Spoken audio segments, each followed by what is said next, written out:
Hi guys, तो कैसे हैं आप लोग। चलिए स्टार्ट करते हैं हम लोग हमारी इंडियन पॉलिटी की सीरीज़ को आगे बढ़ाते हैं। हम जिस चैप्टर्स को देख रहे थे वो था chapter number 39 of Indian polity of M Laxmikanth which was panchayati raj institution. इस चैप्टर्स के हम लोग ऑलरेडी 2 लेक्चर रिकॉर्ड कर चुके हैं, जिसके अंदर हमने बात की थी what are the constitutional provision of the panchayati raj institution. कब ये पंचायती राज इंस्टीट्यूशन ऐड किया गया कॉन्स्टिट्यूशन में, इन 1992 by the 73rd constitutional amendment.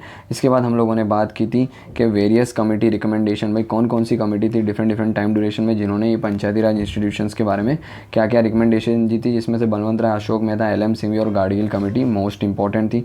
Then हमने बात किया था कि भाई कॉन्स्टिट्यूशनल स्टेटस जो है कौन सी गवर्नमेंट ने इसको प्रोवाइड किया था, राजीव गांधी, VP सिंह, फिर फाइनली नरसिम्हा राव गवर्नमेंट जो है सक्सेसफुली इसको इम्प्लीमेंट करने में सक्सेसफुल थी। देन 73rd कॉन्स्टिट्यूशनल अमेंडमेंट की बात की थी जिसने कॉन्स्टिट्यूशनल स्टेटस दिया था किसको, पंचायती राज को। Then we have also talked about the significance of this act. Then in last lectures we have talk about the various salient features of this panchayati raj institution, then with the various subjects which are included in this 11 schedules of the constitution which is dealing with the Panchayati Raj. Alright, इसके बाद हमने बात की थी कुछ compulsory provisions की जो हर एक स्टेट गवर्नमेंट को इम्बाइब करनी ही है, इम्प्लीमेंट करनी ही है जब वो एक्ट के थ्रू पंचायती राज इंस्टीट्यूशंस का फॉर्मेशन करेंगे। और कुछ वॉलेंट्री प्रोविज़न भी हमने देखे थे जो पंचायती राज जो है उसको उसके लिए वॉलेंट्री है, स्टेट गवर्नमेंट चाहे तो वो प्रोविज़न दे सकती है या चाहे तो उसको इम्प्लीमेंट नहीं कर सकती। ऑलराइट, आज का जो हमारा लेक्चर होगा जिस टॉपिक से हम लोग स्टार्ट करेंगे इसी चैप्टर्स के, वो है पीसा एक्ट ऑफ 1996। देखिए हम सब क्या है एक्चुअल में, अगर हम बात करें इस एक्ट की तो इस एक्ट का अगर हम रीडिंग करें तो वो क्या है, तो provision of the panchayat extension to the schedule area act of 1996। तो 1996 के अंदर ये एक्ट लाया गया था by the act of parliament. ठीक है, हम सभी को पता है कि पार्ट 9 ऑफ द कॉन्स्टिट्यूशन जो है जिसके अंदर पंचायती राज इंस्टीट्यूशंस को एग्जिस्ट या प्लेस किया गया है वो एप्लीकेबल नहीं है, जितने भी 5th शेड्यूल्स एरिया हैं उसके अंदर एप्लीकेबल्स नहीं है।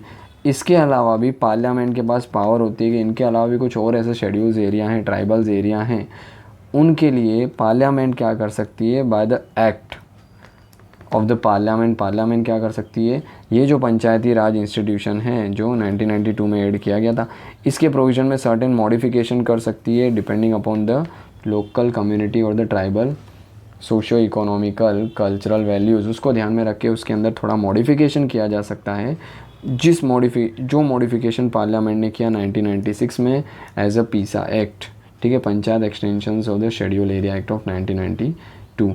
एट प्रेजेंट अगर हम देखिए 5th शेड्यूल्स की जब हम बात करते हैं तो प्रेजेंटली 5th शेड्यूल के अंदर अराउंड 10 स्टेट देखने को मिलते हैं अलग अलग टाइप के, जैसे आंध्र प्रदेश, तेलंगाना, छत्तीसगढ़, गुजरात, हिमाचल प्रदेश है, झारखंड, मध्य प्रदेश है, जैसे महाराष्ट्र, उड़ीसा, राजस्थान, ये कुछ ऐसे स्टेट हैं जिनको 5th शेड्यूल्स के अंदर रखा गया है। ये जितने भी 10 के 10 स्टेट्स हैं जिनको 5th शेड्यूल में रखा गया है, ठीक है, उनके लिए जो पंचायती राज इंस्टीट्यूशन वाला एक्ट है उसके अंदर सर्टेन मॉडिफिकेशन करके इन स्टेट्स के अंदर इम्प्लीमेंट करना होता है। वैसे ही कुछ और भी ऐसे ट्राइबल्स बेल्ट हैं जिनके अंदर क्या है, जिनके लिए जो पंचायती राज इंस्टीट्यूशन से रिगार्डिंग ये जो एक्ट है वो इम्प्लीमेंट किया जा सकता है बट विथ सर्टेन मॉडिफिकेशन। वो मॉडिफिकेशन कौन डिसाइड करेगा, पार्लियामेंट, और उन्होंने ये मॉडिफिकेशन डिसाइड किया था in the form of Pisa act of 1996। ठीक है, कुछ ऑब्जेक्टिव्स की अगर हम बात करें इस पीसा एक्ट के, तो ऑब्जेक्टिव का क्या है, इसके एक्ट के मेन ऑब्जेक्टिव्स, पहला to extend the provision of the part 9 यानी कि panchayat of the constitution related to the panchayat to the schedules area. भाई शेड्यूल एरिया के अंदर पंचायती राज इंस्टीट्यूशंस को क्या है, एक्सटेंड करना है, तो ये क्या एक ऑब्जेक्टिव है, इसके थ्रू किया जा सकता है। Then provide the self rule for the bulk of the tribal population to have the village governing with the participative democracy, ये भी इसका एक मेन ऑब्जेक्टिव है। और to safe guard and preserve the tradition and the custom of the tribal community. Then empower the panchayat हो गया at the appropriate level to specify to give the specific power हो गया टू द ट्राइबल रिक्वायरमेंट के हिसाब से उनको power देना। And to prevent the panchayat at the higher level from assuming the power and the authority of the panchayat at the lower level. In short भाई जो भी ट्राइबल एरियाज़ हैं वहाँ पे ये पंचायती राज इंस्टीट्यूशन को इम्प्लीमेंट करना, एक्सटेंड करना विथ सर्टेन मॉडिफिकेशन, और वो modification in the benefit of tribal areas होने चाहिए, ट्राइबल पीपल्स के होने चाहिए, इसीलिए पंचायती राज लाया गया है। ऑलराइट, तो ये है main objectives of this panchayati raj institutions. ठीक है, इसके अलावा जब हम कुछ फीचर्स की बात करें, क्या क्या फीचर्स हैं, इसके मल्टीपल फीचर्स देखने को मिलते हैं किसके, पीसा एक्ट ऑफ 1996 के। क्या क्या हैं, सबसे पहले देखो स्टेट लेजिस्लेचर जो हैं ऑलराइट, तो कुछ फीचर्स की हम लोग बात कर रहे थे पीसा एक्ट के। सबसे पहले देखिए, स्टेट लेजिस्लेचर्स के हाथ में पावर होती है कि जो पंचायत है उनको एक्सटेंड करना है कोई भी ऐसे शेड्यूल एरिया या ट्राइबल एरिया के अंदर विद सर्टेन मॉडिफिकेशन क्यों करना है भाई? ट्राइबल एरियाज़ हैं, उनके अपने कस्टमरी लॉ हैं, socio and the religious practices हैं, ट्रेडिशन है, तो उनको भी तो सेफगार्ड करना पड़ेगा ना। पंचायत एक्सटेंड करने का मतलब ये नहीं होता इनके जो ट्रेडिशनल कस्टम्स है, ट्रेडिशनल रिचुअल्स है, उनको साइडलाइन करो, तो वो ना हो इसीलिए क्या है ये पीसा एक्ट बनाया गया है। इसके अलावा हमें पता है कि village shall ordinary consist of a habitat और the group of the habitations और अ हेमलेट और the group of the hamlet comprising a community and the managing its affairs in accordance with the tradition and custom. इसीलिए क्या है ये panchayati extension of schedule area act लाया गया है। हर एक विलेज के पास होती है ग्राम सभा, और ग्राम सभा जो है उसको कोई भी इलेक्टोरल रोल वो प्रिपेयर करती है। तो क्या है, सीधी सी बात है, विलेज के नंबर ऑफ पीपल को ध्यान में रखना है। और every gram sabha shall be competent to safeguard and preserve the tradition and the customs of the local people that are the tribal peoples। और every ग्राम सभा सेल कोई भी प्लान को अप्रूव करेगी, प्रोग्राम करेगी और प्रोजेक्ट करेगी socio economical development before they are taken up the implementation by the panchayat at the village level. तो ग्राम सभा से क्या लेनी होगी, कहीं ना कहीं इजाज़त लेनी होगी कोई भी प्रोग्राम प्लान इम्प्लीमेंट करने से पहले। इसके अलावा हर एक ग्राम सभा है वो रिस्पॉन्सिबल होगी for the identification of the beneficiary under the poverty alleviation and the other program for this tribal areas. ठीक है, और हर एक पंचायत जो कि विलेज लेवल पे होगी shall be required to obtain from the gram sabha a certificate of utilization of the fund for the above plans in the program। कौन से above plan in the program? For the welfare of the schedules area। Then the reservation of the seat in the schedule area in every panchayat shall be in the proportion of the population of the communities। तो reservation भी होना ही चाहिए based upon the proportion of their populations। However the reservation for the scheduled tribes हो गया shall not be less than the 1/2 यानी कि 50% of the total number of the sheets. तो ST के लिए ऐसे एरियाज़ में शेड्यूल्स एरिया के अंदर 50% जो है वो रिजर्वेशन की सीट रखी जानी चाहिए। And all the seats of the chairperson of the panchayat at all the level shall B reserve for the scheduled tribe. तो ये भी प्रोविज़न हमें देखने को मिलते हैं, फीचर्स देखने को मिलते हैं अंडर द पीसा एक्ट। ऑलराइट, इसके अलावा स्टेट गवर्नमेंट है वो क्या करेगी, नॉमिनेट करेगी कुछ शेड्यूल्ड ट्राइब्स को which have the no representation in the panchayat at the intermediate level और at the panchayat at the district level। तो स्टेट गवर्नमेंट के पास भी ये अथॉरिटी है कि वो अगर हम बोल सकते हैं क्या रिप्रेजेंटेशन नहीं है तो वो किसी भी लेवल डिस्ट्रिक्ट, इंटरमीडिएट या विलेज लेवल पे कुछ ऐसे शेड्यूल ट्राइब जो है उनको अपॉइंट कर सकती है।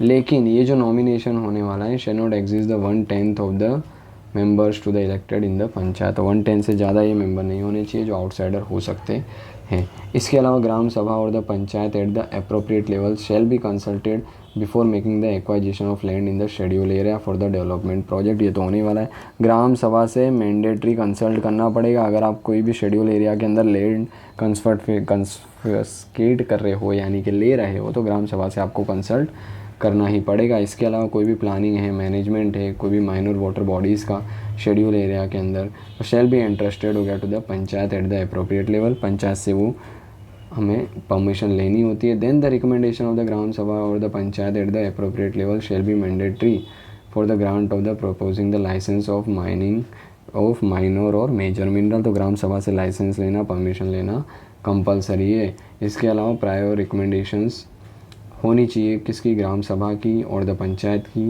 Eight the appropriate level for the grant of the concessions for the exploitation of the minor minerals. तो उसके लिए ग्राम सभा की परमिशन चाहिए। अगर माइनर मिनरल निकालने उन ज़मीन में से जहाँ पर शेड्यूल ट्राइब है तो लेनी ज़रूरी है। Then while endowing the panchayat in the schedule area with such powers and the authorities as may be necessary to enable them to function as the institute of self government। ठीक है, तो ये चीज़ें भी करने को मिलेगी। इसके अलावा state legislature contain the safeguard to ensure the panchayat at the higher level do not assume the powers and the authority of the panchayat at the lower level। तो ये भी इंश्योर करना है भाई हायर लेवल पे जो पंचायत है वो लोअर लेवल की पंचायत की पावर तो नहीं ले रही, तो स्टेट लेजिस्लेचर को ये चीज़ें इंश्योर करनी है। ठीक है, तो ये कुछ हमें फीचर्स देखने को मिलते हैं मोर और लेस किसके, तो भाई पीसा एक्ट यानी कि पीसा एक्ट ऑफ 1996 से इसके ये कुछ प्रोविजंस हमें देखने को मिलते हैं। ठीक है, इसके अलावा अगर हम बात करते हैं ये पंचायती राज इंस्टीट्यूशन है, लोकल सेल्फ गवर्नमेंट की, इनके फाइनेंस का क्या होता है, कहाँ से आते हैं इनके पास पैसे। तो हमारी जो थी सेकेंड एडमिनिस्ट्रेटिव रिफॉर्म कमीशन की रिपोर्ट जो 2005 से लेकर 2009 के बीच में सेटअप किया गया था, इनकी रिपोर्ट आई। उन्होंने ये पंचायती राज इंस्टीट्यूशन जो है ना इनके फ़ंड की बात की थी, भाई किस तरीके से इनके फ़ंड का अरेंजमेंट होता है, कहाँ होता है। तो देखिए फ़ंड कैसे आता है पंचायती राज इंस्टीट्यूशंस के पास। तो पहली चीज़ तो ग्रांट मिलती है यूनियन गवर्नमेंट से based on the recommendation of the central finance commissions. Finance commission जो रिकमेंडेशन देते हैं उसके बेस पे क्या मिलती है, ग्रांट मिलती है इन पंचायती राज इंस्टीट्यूशन को। देन स्टेट गवर्नमेंट भी क्या करती है, डिवोल्यूशन करती है of the fund under article 243A। State finance commission, यहाँ पे क्या है, finance commission, central finance commission, central government से क्या मिलती है, ग्रांट मिलती है। स्टेट गवर्नमेंट से भी ग्रांट मिलती है based on the state finance commission. Then loans grant from the state government से भी मिलती है, इनको लोन्स भी मिलती है, ग्रांट भी मिलती है पंचायत को। देन प्रोग्राम स्पेसिफिकली अलोकेट होते हैं सेंटर स्पॉन्सर्ड स्कीम के अंदर, एडिशनल सेंटर असिस्टेंट, तो इसके थ्रू भी क्या है, इनको थोड़ा फंड प्रोवाइड किया जाता है। देन इंटरनल रिसोर्स जनरेशन भी देखने को मिलता है, कुछ टैक्सेस होते हैं, कुछ नॉन टैक्स रेवेन्यू होते हैं, उसके थ्रू भी क्या मिलता है, फाइनेंस मिलता है, किसको, पंचायती राज इंस्टीट्यूशन को। ठीक है, बट ये तो सच्चाई है कि कहीं ना कहीं जितने भी स्टेट गवर्नमेंट है, मेजोरिटी स्टेट गवर्नमेंट ने क्या है, ज़्यादा अटेंशन नहीं दिया है physical empowerment of the panchayat को। सीधी सी बात है, पावर को डिवोल्यूशन कोई नहीं करना चाहता, इसलिए स्टेट गवर्नमेंट खुद के पास ज़्यादातर ये पावर रखती है। एक्सेप्ट कुछ ऐसे स्टेट है जहाँ पे पंचायती राज इंस्टीट्यूशन को फाइनेंशियल मैटर में कुछ इंडिपेंडेंस दी है, जैसे कि केरला, कर्नाटका, तमिलनाडु, कुछ हद तक इनको फाइनेंशियल ऑटोनॉमी दी है, but not that much financial autonomy have been given to this state. ठीक है, इसके अलावा one can draw the following broad conclusion. क्या देख सकते हैं हम लोग पंचायती राज इंस्टीट्यूशंस के बारे में ब्रॉडली अगर हमको कंक्लूजन निकालना है तो हम इस तरीके से कुछ कंक्लूजन निकाल सकते हैं कि भाई internal resources generation at the panchayat level is weak, then panchayat are heavily dependent on the grants from the union and state, and major portion of the grant both from the central as well as state government is scheme specific, center sponsored schemes के through जो मिलती है वो specific major portion है grant का। और in a view of their own tight physical position state government are not keen to devote the fund to the panchayat, नहीं चाहते हैं ये लोग पंचायत को फंड डिवोट करना। Then most of the critical 11 schedules के मैटर है like the primary education, health, water supply, sanitation, electricity, ये सब क्या करती है, स्टेट गवर्नमेंट खुद ही क्या करने की कोशिश करती है, इंप्लीमेंट करने की कोशिश करती है। पंचायत को इसके रिगार्डिंग पावर नहीं दी जाती है जनरली स्टेट गवर्नमेंट के द्वारा। तो ये कुछ हमें प्रोविजंस देखने को मिलते हैं जहाँ से फंड जो है वो पंचायत को मिलता है। इसके अलावा पंचायत हो गया form the major component of its receipt in the panchayati raj institutions on resources generation is the soul behind is financial standing. कुछ इनके सोर्स है जो खुद के सोर्स हैं, ग्रांट के थ्रू नहीं, सेंटर स्टेट की ग्रांट के थ्रू नहीं, कुछ ऐसे सोर्सेज हैं जो इनके खुद के सोर्सेज है, वहाँ से पंचायती राज इंस्टीट्यूशन जनरली क्या करती है, अपनी रिसोर्स गैदर करती है। जैसे कि फॉर एग्जांपल कुछ टैक्सेस हैं जो इनकम स्टेट्स के अंदर अलाउ किया जाता है, इनको कुछ टैक्सेस हैं, कुछ ड्यूटीज़ हैं। ठीक है, ये कौन कौन से हो सकते हैं, for example property in the house tax है, प्रोफेशनल टैक्स है, लैंड टैक्स है, tax toll on the vehicle है, एंटरटेनमेंट टैक्स है, लाइसेंस फीस है, tax on the non agriculture land है, fee on the registration of the cattles हैं, फिर sanitations वगैरह की बात करें, ड्रेनेज कंजर्वेशन टैक्स है, वाटर रेट टैक्स है, लाइटिंग रेट टैक्स है, एजुकेशन सेस है। ये कुछ छोटे मोटे टैक्सेस हैं जो क्या है पंचायती राज इंस्टीट्यूशन जो है उनके फ़ंड के लिए ज़्यादा इंपॉर्टेंट रोल प्ले करते हैं। बाकी इसके अलावा सेंटर और स्टेट से जो ग्रांट वगैरह मिलती है और सेंटर स्पॉन्सर्ड स्कीम के थ्रू जो ग्रांट मिलती है वो सारी चीज़ों के थ्रू क्या पंचायती राज इंस्टीट्यूशंस के फाइनेंस किए जाते हैं। बट नेवरदलेस बहुत सारे ऐसे कुछ रीज़न हैं जिसके थ्रू हम बोल सकते हैं पंचायती राज जो है वो इतनी इफेक्टिवली परफॉर्मेंस नहीं दे पा रही हैं। ऑल्दो इसको 73rd कॉन्स्टिट्यूशनल अमेंडमेंट एक्ट के थ्रू हम जानते हैं 1992 के अंदर कॉन्स्टिट्यूशनल स्टेटस दे दिया गया, फिर भी ये क्या इनइफेक्टिवली काम कर रही है, इतना इफेक्टिवली काम नहीं कर पा रही है। ठीक है, वो क्या क्या रीज़न हो सकते हैं। पहला रीज़न है लैक ऑफ एडिक्वेट डिवोल्यूशन। भाई स्टेट गवर्नमेंट जो है वो क्या नहीं कर पाती, स्टेट गवर्नमेंट जो है पंचायती राज इंस्टीट्यूशन को एडिक्वेट जो फाइनेंशियल ऑटोनॉमी है, फाइनेंशियल रिसोर्सेज है वो नहीं प्रोवाइड कर पाती, जिसके कारण क्या ये एफिशिएंटली काम नहीं कर पाते। Then excess control on bureaucracy, हम जानते हैं कि भाई लोकल लेवल पे क्या होता है, ख़ास करके जैसे कि ब्लॉक डेवलपमेंट ऑफिसर हैं, डिस्ट्रिक्ट डेवलपमेंट ऑफिसर हैं, फिर पंचायत सेक्रेटरी है, ये सब क्या करते हैं, ये अपनी मोनोपोली ज़्यादा चलाते हैं और जिसके कारण तहसीलदार हैं, ये सब अपनी मोनोपोली ज़्यादा चलाते हैं, जिसके कारण क्या है ब्यूरोक्रेटिक हर्डल्स देखने को मिलते हैं, ना कि एक डेमोक्रेटिकली इलेक्टेड गवर्नमेंट इतना एफिशिएंटली काम नहीं कर पाती है।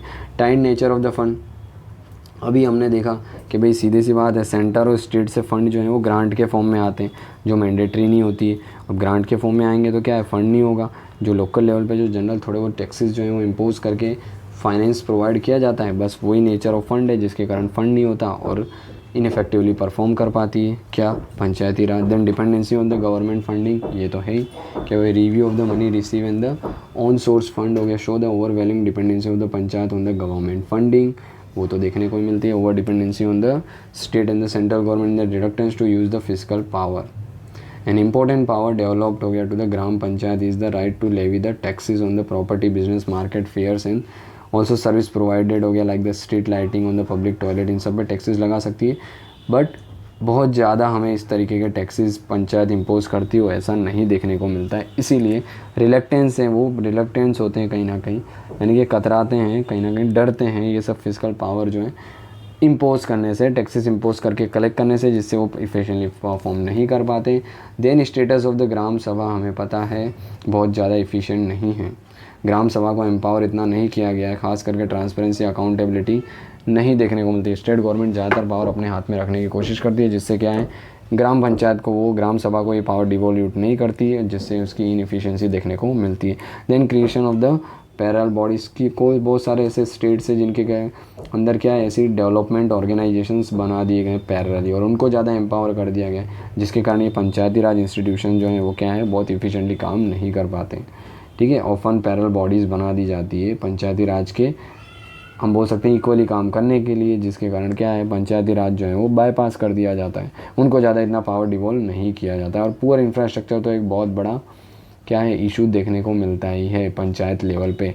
Poor infrastructure in related to literacy, health care, ठीक है, education, health care, electricity, sanitation, water supply, basic road infrastructure, ये सारे पुअर तो देखने को मिलते ही हैं, जिसके कारण क्या है परफॉर्मेंस ऑफ द पंचायती राज की इतनी खास हमें देखने को नहीं मिलती है। ठीक है, तो ये कुछ रीज़न है हम जो कि हम मेंशन कर सकते हैं फॉर द इनफेक्टिव फंक्शनिंग्स और the performance of the panchayati raj institution. More और लेस सबसे बड़ा जो है ना वो है एडिक्वेट फंडिंग, फाइनेंस, याद रखना फाइनेंस के चक्कर में सबसे बड़ा प्रॉब्लम हमें देखने को मिलता है। ऑलराइट, कॉन्स्टिट्यूशन के कुछ आर्टिकल्स जो हमने बात किए थे 243 से लेके 243O तक अलग अलग हमें प्रोविज़न देखने को मिलते हैं related to panchayati raj institutions.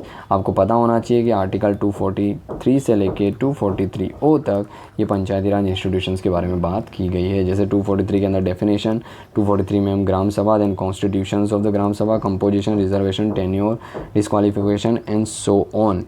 Last 243 वो बात करता है bar election matter of the court are bar हो गया to interfere in the election matter of the panchayati raj. तो ये कुछ आर्टिकल्स है जो हमें पंचायती राज इंस्टीट्यूशंस के अंदर देखने को मिलते हैं। ऑलराइट, इसके अलावा हमें कुछ में कमिटीज़ के बारे में भी दिया गया कि अलग अलग कमिटीज़ ने जो अलग अलग टाइम में अपॉइंट की गई, उन्होंने रिपोर्ट भी अलग अलग टाइम के अंदर सबमिट की, और क्या क्या कमेटी की रिकमेंडेशन और नाम था वो चीज़ें हमें क्या है टेबल के फॉर्म में इस चैप्टर्स के अंदर दी गई है। ठीक है, बट मोर और लेस हमें इन आर्टिकल्स के बारे में एक बेसिक सा आइडिया होना चाहिए। ठीक है, ये है in total Panchayati raj institutions. Alright, तो आई होप आपको समझ आया होगा ये चैप्टर अच्छे से। आज हमने बात की panchayat extension of the schedule area act of 1996, जो क्या करता है पंचायती राज इंस्टीट्यूशन को एक्सटेंड करता है शेड्यूल एरिया में विद सर्टेन मॉडिफिकेशन, और मॉडिफिकेशन कौन करता है पार्लियामेंट करती है, और मॉडिफिकेशन के थ्रू ये एक्ट बनाया गया था। उसके कुछ ऑब्जेक्टिव, कुछ फीचर्स पढ़े हमने। देन पंचायती राज इंस्टीट्यूशन जो है उनको किस तरीके से फाइनेंस और पैसा प्रोवाइड किया जाता है, और उनकी ineffective functioning of the panchayati राज के क्या क्या रीज़न है, ये सब हमने बात की। ऑलराइट, तो आई होप आपको ये चैप्टर समझ आया होगा, पसंद आया होगा। अगर अच्छा लगा हो, कुछ समझ आया हो तो प्लीज़ लाइक करिए, वीडियो को शेयर करिए और सब्सक्राइब कर लीजिए चैनल को। मिलते हैं इसी के साथ नेक्स्ट लेक्चर में, तब तक के लिए जय हिंद।